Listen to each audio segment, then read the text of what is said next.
You know that feeling, right? It's 3 in the morning, you are absolutely exhausted, your body feels like it's made of lead, but your brain is running a marathon. It's replaying some dumb conversation from last week, it's making a to-do list for tomorrow, it's worrying about, well, everything.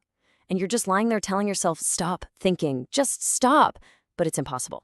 So in this explainer, we're going to dig into the surprising physical reason your brain won't shut off, and I'll introduce you to the one simple mineral that can finally hit the off switch.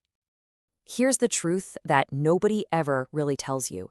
You cannot think your way out of a physical problem. It's just not possible. Trying to force your brain to be quiet is like trying to put out a fire with a can of gasoline. This isn't some mental failure on your part, and it's definitely not a lack of willpower. Think of it this way. It's a hardware problem, not a software problem. And this quote just nails it. That racing heart, the tightness in your chest, those thoughts just looping and looping, that's not a flaw in your personality. That's a chemical spill happening inside your body. And the main culprit, the chemical we're talking about, is a stress hormone called cortisol. Your body's check engine light is on, and the answer isn't to put a piece of tape over the light. You gotta fix what's going on in the engine. Okay, so let's pop the hood for a second. Before we can find that off switch, we really need to understand the basic wiring. Your nervous system pretty much has 2 main modes. And the absolute best way to think about them is like a gas pedal and a brake pedal for your entire body. This slide lays it out perfectly. On one side, you've got the sympathetic nervous system. That's your gas pedal. This is your ancient fight or flight response. When it kicks in, it floods your system with cortisol and adrenaline, putting you on super high alert. Now, that's great if a tiger is chasing you. But on the other side, you've got the parasympathetic system. That's the brake pedal. Its job is rest and digest. It's all about promoting calm, recovery, and sleep. And here is the core of the problem for so many of us. Modern life, the constant caffeine, the blue light from our phones, the work deadlines, the sugar. It's like our foot is just jammed on the gas pedal all the time.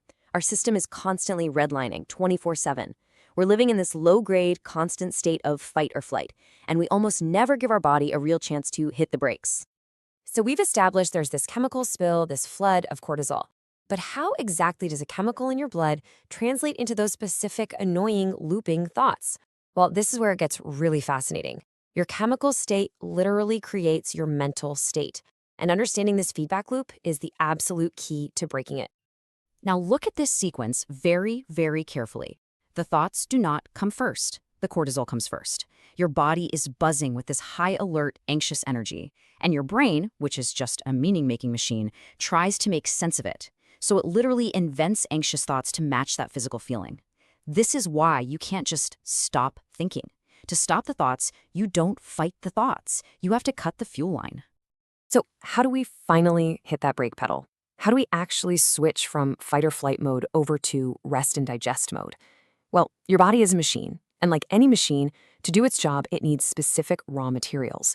It can't just create a feeling of calm out of thin air. It needs the right tools for the job. And the main tool for calming the whole system down is a neurotransmitter called GABA. The best way to picture GABA is like a cool, weighted blanket for your overactive brain. Its entire job is to go up to your neurons that are firing like crazy and just say, hey, slow down, relax, it's time to be quiet for a little while. But here's the catch, and it's a big one. Your body is like a little factory. It can't produce that calming GABA blanket out of nothing. It needs one specific, essential raw material to even start the process. And it turns out, most of us are walking around critically low on this one thing. That mineral is magnesium. Simple as that. Between our modern diets and even modern farming that's depleted our soils, a lot of us just aren't getting nearly enough. But, and listen closely, before you run out to the store, this is where almost everyone gets it wrong. Not all magnesium is the same. In fact, buying the wrong kind is not just a waste of money. For this purpose, it flat out won't work. So let's get into the specifics. Let's talk about the right way to do this. We're moving from the what to the how, with a clear, actionable plan that you can actually put to the test yourself. This right here is the most important detail.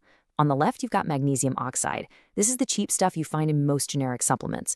Your body barely absorbs it. It's really just a laxative, and it's not going to do anything for your racing thoughts. But on the right, you have magnesium glycinate. This is the one you want. You see, it's magnesium that's bound to glycine, which is an amino acid that is also calming.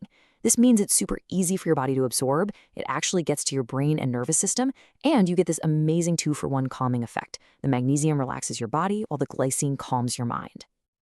Okay, so here's the exact protocol. Step 1. Start with food. You can't supplement your way out of a bad diet, so start adding in magnesium-rich foods like pumpkin seeds, spinach, and avocados.